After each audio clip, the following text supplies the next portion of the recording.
Audio Jungle.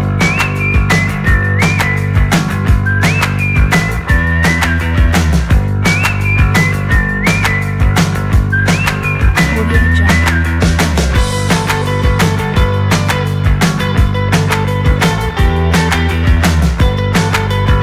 Ya, perkenalkan nama saya Lailatul Badriah.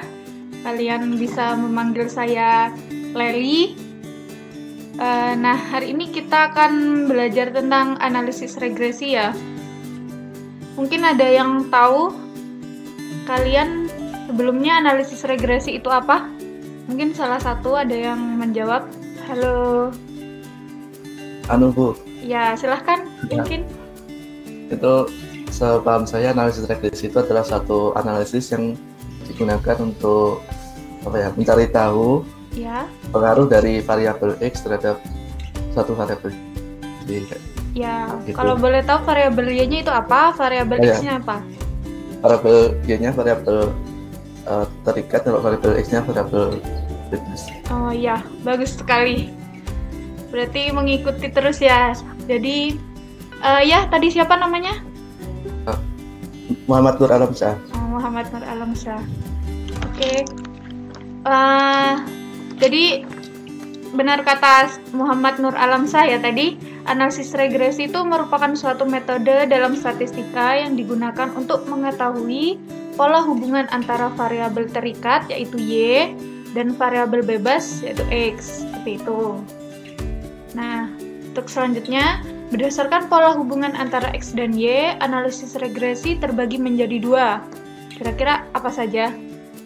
Ada yang tahu? Nah, kemarin kan kalian sudah belajar tuh analisis regresi linier. Nah, kalau boleh tahu model regresi linier itu seperti apa? Ada yang bisa menjawab? Bisa menjawab, Bu. Iya. Kalau yang analisis regresi linear itu nanti garisnya berupa garis lurus, jadi Ya. persamaannya bisa berupa Y sama dengan B0 plus B1X ditambah error biasanya. Iya, pinter.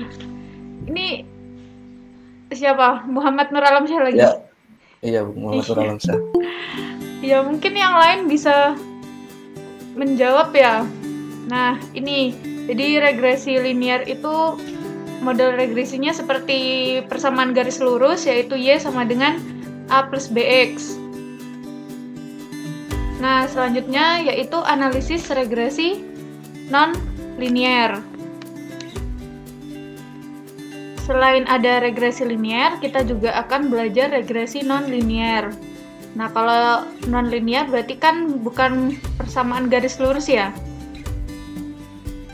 Nah, hari ini kita akan belajar tentang dengan video pembelajaran nanti berbantuan Minitab, mahasiswa dapat memahami konsep regresi non-linear, model kuadratik, dan kubik. Nah, pada sesi kali ini kita akan mempelajari regresi non-linear yang kuadratik ya. Nah, sebelumnya analisis regresi non-linear itu apa sih? Boleh ada yang menjawab selain Muhammad Nur Alamsyah tadi? Kalau linear kan berupa persamaan garis lurus nih, berarti kalau regresi non-linear? Kalau non-linear berarti bukan persamaan garis lurus, Bu. Iya, ya. Siapa tadi yang menjawab? Ahmad Faik. Ahmad Faik. Oke. Ya. Nah, ini sebentar sekilas. Jadi kalau non-linear itu ya berarti suatu metode yang mendapatkan model non-linear yang menyatakan hubungan antara variabel terikat dan variabel bebasnya. Seperti itu. Jadi nanti bentuknya model non-linear. Nah, ayo kita simak dan pahami video analisis regresi kuadratik berikut. Nah, hari ini saya akan memberikan video untuk kalian simak. Sebentar.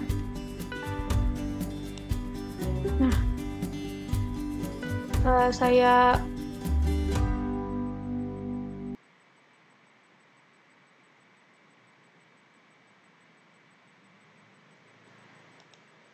silakan kalian perhatikan ya. Nanti saya harapkan kalian bisa menggunakan Minitab kalian masing-masing untuk mensimulasikan permasalahan yang ada di dalam video ini.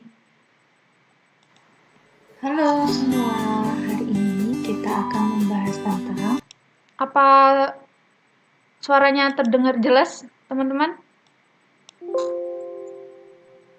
Kurang. Iya. analisis regresi nonlinier bentuk polinomial. Jangan lupa persiapkan Minitabmu ya. Regresi nonlinier dibagi menjadi dua bentuk polinomial, yaitu kuadratik, kubik, dan model regresi berderajat lainnya, dan bentuk khusus yaitu eksponen, geometri, compound, logistik, dan lain-lain. Sekarang Bu, Hari ini mungkin kita akan membahas berbagi jendela Bu, biar suaranya kedengaran. Bukan berbagi. Sebentar. Berbagi jendela? Ya, berbagi jendela.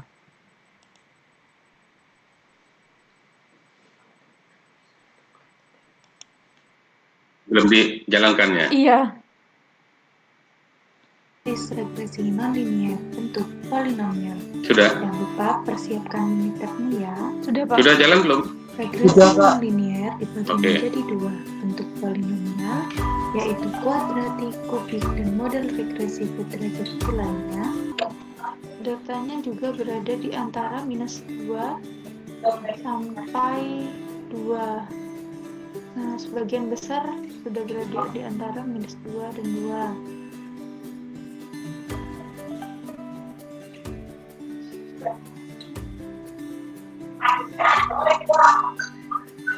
Selanjutnya yaitu uji kebebasan residual.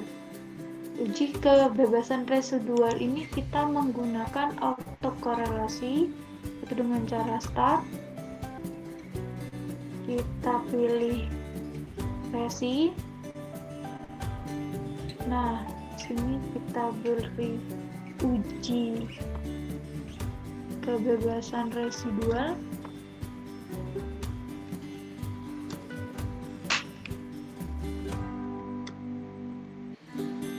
Kita klik OK. Nah, bisa dilihat tidak ada garis biru, jadi datanya ini yang melebihi garis merah, maka dapat dikatakan data saling bebas atau tidak ada korelasi antar sisaan. Maka kesimpulannya, model regresi kuadratik yang kita peroleh ini sudah mendekati pola data aslinya. Video tentang analisis regresi kuadratik. Untuk selanjutnya, kalian bisa membuka Minitab kalian masing-masing untuk mencoba menganalisis regresi permasalahan yang sama seperti di video itu. Halo, teman-teman? Halo. Ya, Ya. ya.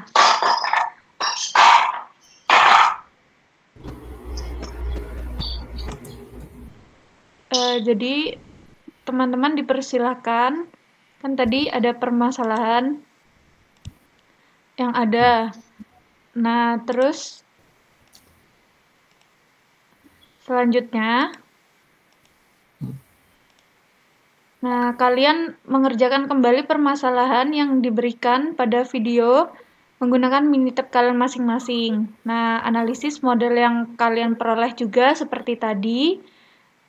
Saya beri waktu kalian 10 menit untuk mengerjakan, dan hasilnya langsung kirim ke saya. Jadi hasil transkrip Minitab dan analisis itu diketik di Word dan dikirim ke email saya, atau boleh dikirim ke grup WhatsApp. Seperti itu. Saya beri waktu 10 menit. Kalian sudah punya Minitab masing-masing kan? Sudah, Bu. Iya. Sudah, Bu. Ya, silakan saya beri waktu 10 menit untuk mencoba. Dan nanti saya memilih salah satu di antara kalian buat presentasi hasil Minitab kalian, seperti itu. Data yang tadi, permasalahan yang kuadratik tadi, di WhatsApp ya. Saya kirim di WhatsApp nanti. Dan saya titip latihan soal untuk kalian kerjakan juga. Nanti pukul 8:15 kita mulai lagi untuk Google Meet ya. Bagaimana teman-teman? Iya, Bu. Ya, Iya, ya. Bu. Siap. Baik. Terima kasih. Sebentar lagi saya kirim di chat WhatsApp ya. Terima kasih. Saya tutup dulu. Nanti bertemu lagi di sesi berikutnya. Assalamualaikum warahmatullahi wabarakatuh. Iya.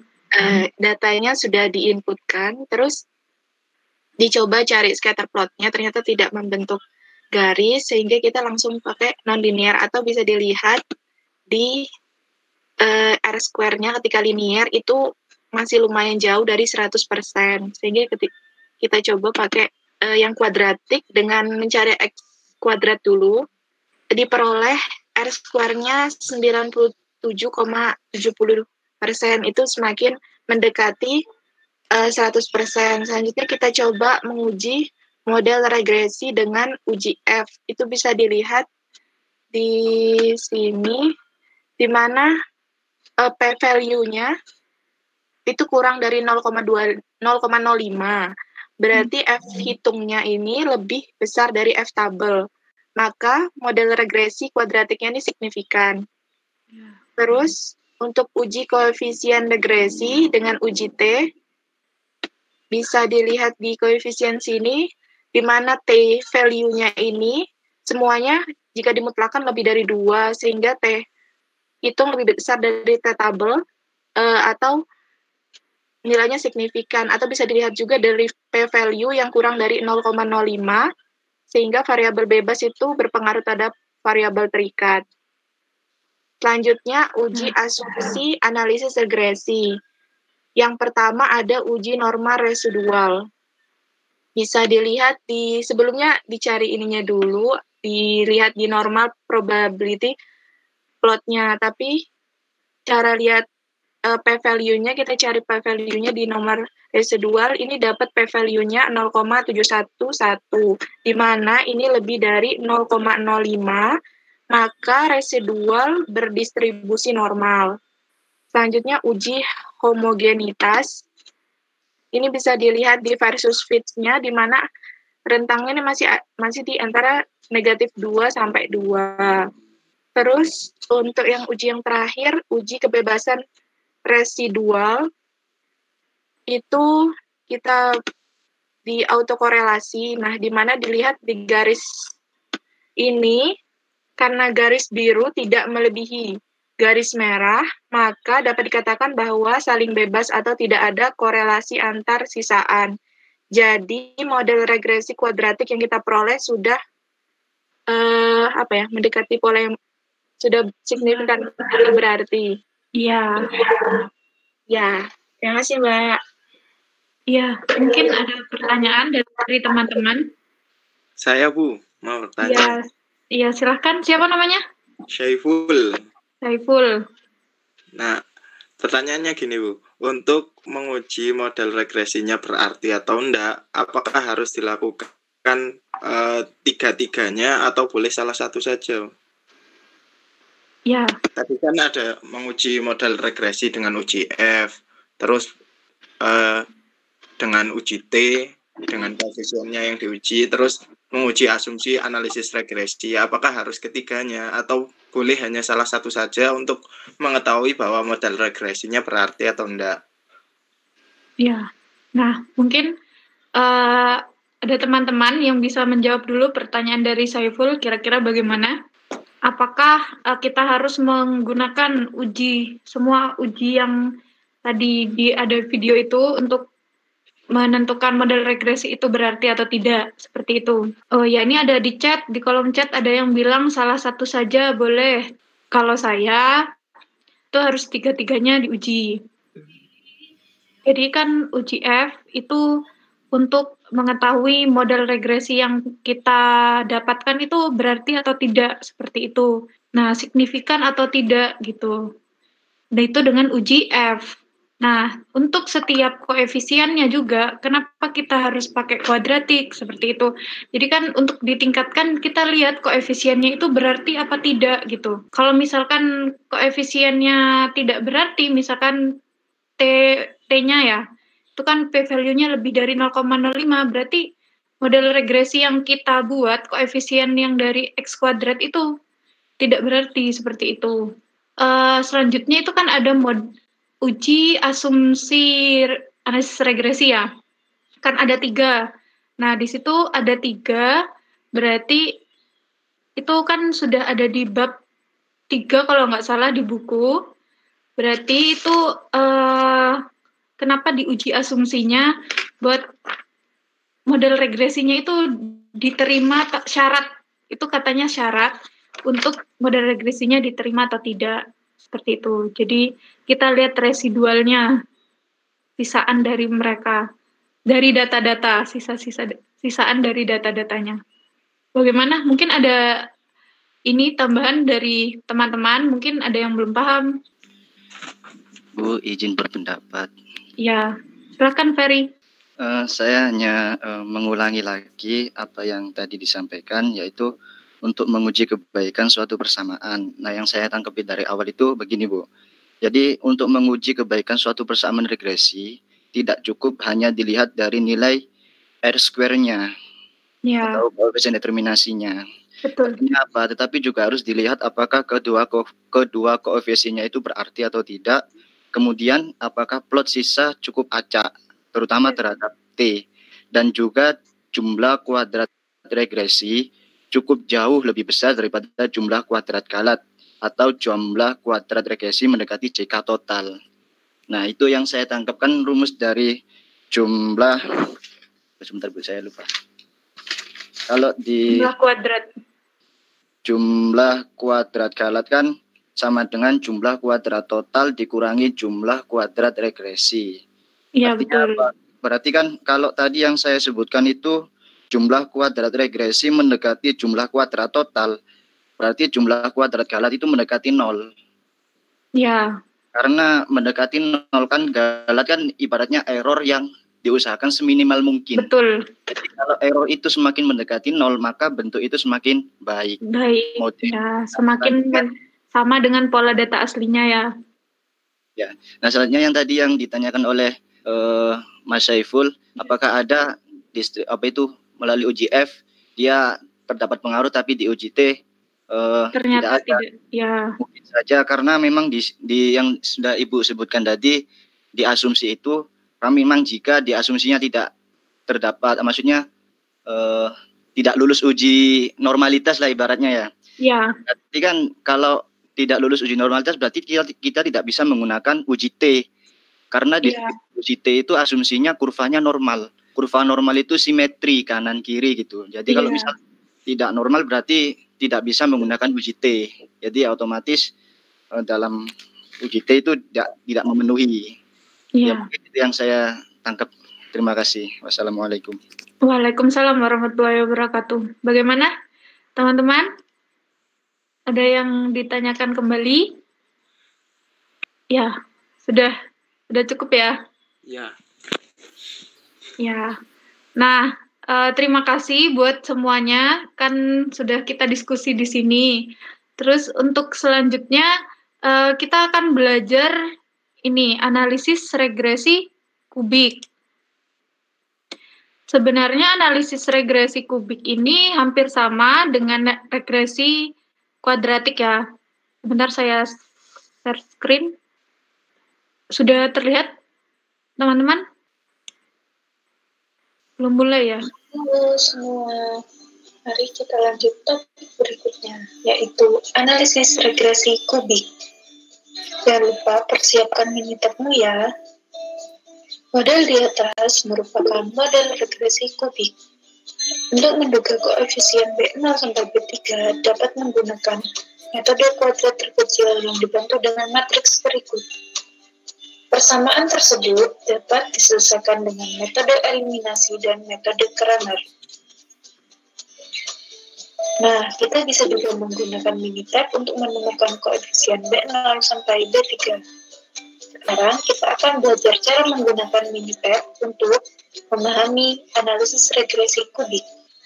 Selesaikanlah contoh masalah berikut. Pak Budi memiliki toko buku barunya di sekitar Pasar Wilis.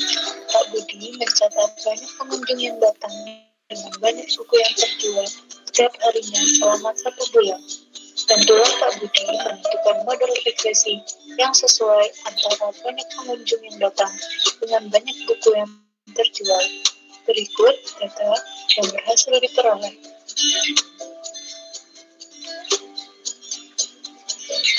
Ayo buka Minitab-nya.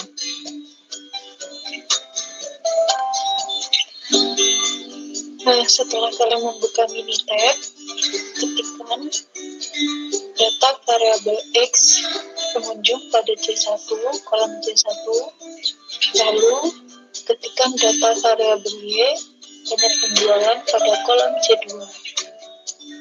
Nah, setelah kalian mengetikkan 30 data yang sudah ada, untuk menentukan model regresi yang sesuai dari pola hubungan antara X dan Y, maka kita pertama melihat scatter plot-nya, yaitu klik graph, scatter plot,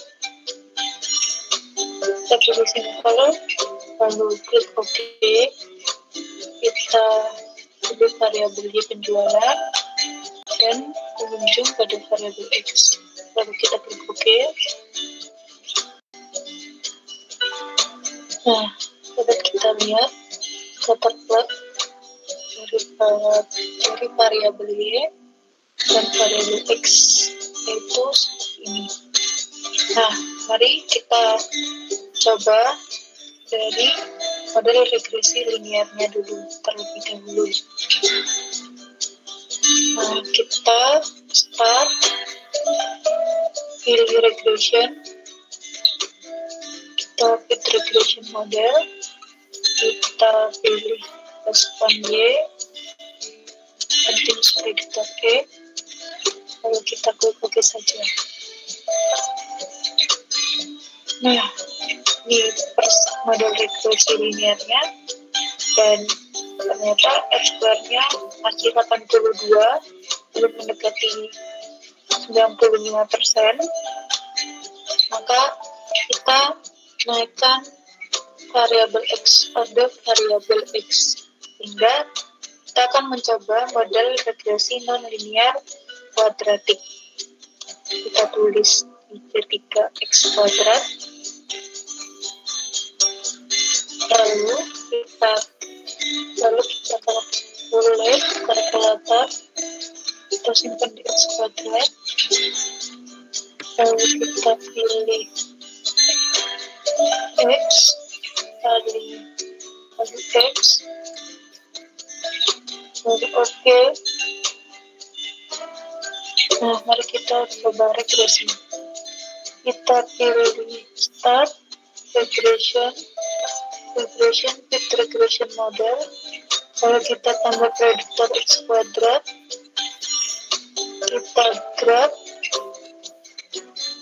4-in-1, OK, lalu kita OK saja dulu. Nah, didapat model regresi kuadratiknya seperti ini. Kalau kita lihat R-square-nya ternyata masih 92,86, yang artinya belum mendekati 95%. Berarti kita akan menaikkan order variabel X kembali, hingga kita akan mencari model regresi non-linear model kubik. Yang kita ketikkan X pangkat 3 pada kolom C4, lalu kita kembali kalkulator, lalu kita simpan di X3, kita kalikan lagi variabel X-nya, pengunjung, lalu kita klik OK. Nah, setelah itu kita akan memulai regresinya. Klik start, regression, fit regression model. Nah, kita tambah prediktor X pangkat 3, dan kita tampilkan juga storage dari fit, C2, standar residual.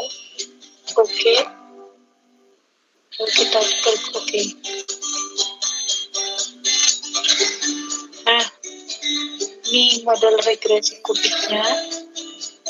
Lalu kita lihat R-square-nya. Ternyata sudah mendekati 100%, yaitu 98,75.